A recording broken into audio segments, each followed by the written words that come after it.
Le bras de fer qui oppose le gouvernement aux enseignants, suite à la grève de 48 heures observée par la FESEN les 3 et 4 novembre dernier, n'a pas encore connu son épilogue.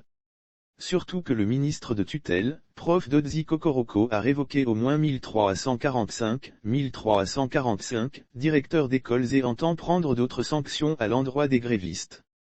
Le ministre Dodzi Kokoroko, très décrié pour ses dernières décisions impopulaires à l'endroit des enseignants, se justifie par le fait que la grève lancée par la FESEN était illégale, ne respectant pas les dispositions du Code du travail, notamment les articles 322, 323 et 324.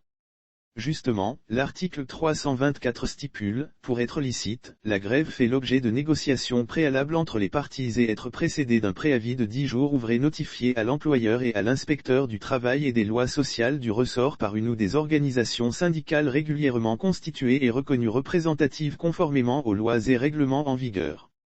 Le préavis indique les noms et prénoms, la qualité, la profession et l'adresse de 3 membres de la direction ou de l'administration de l'organisation syndicale et précise les motifs du recours à la grève, le site concerné, la date et l'heure du début ainsi que la durée de la grève envisagée.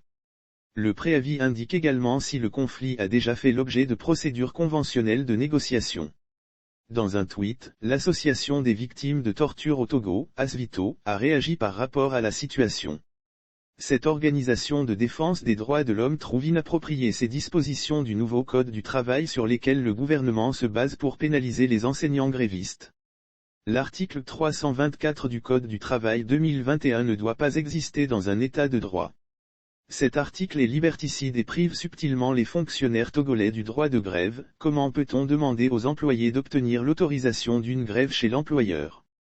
Il s'agit d'une incongruité juridique qui est en contradiction avec l'esprit des articles 322 et 323, peste l'ASVITO.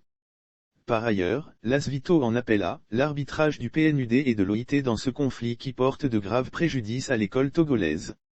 Une relecture du Code du travail s'impose pour le rendre conforme aux normes internationales, a souligné l'organisation de Kaoat Koli.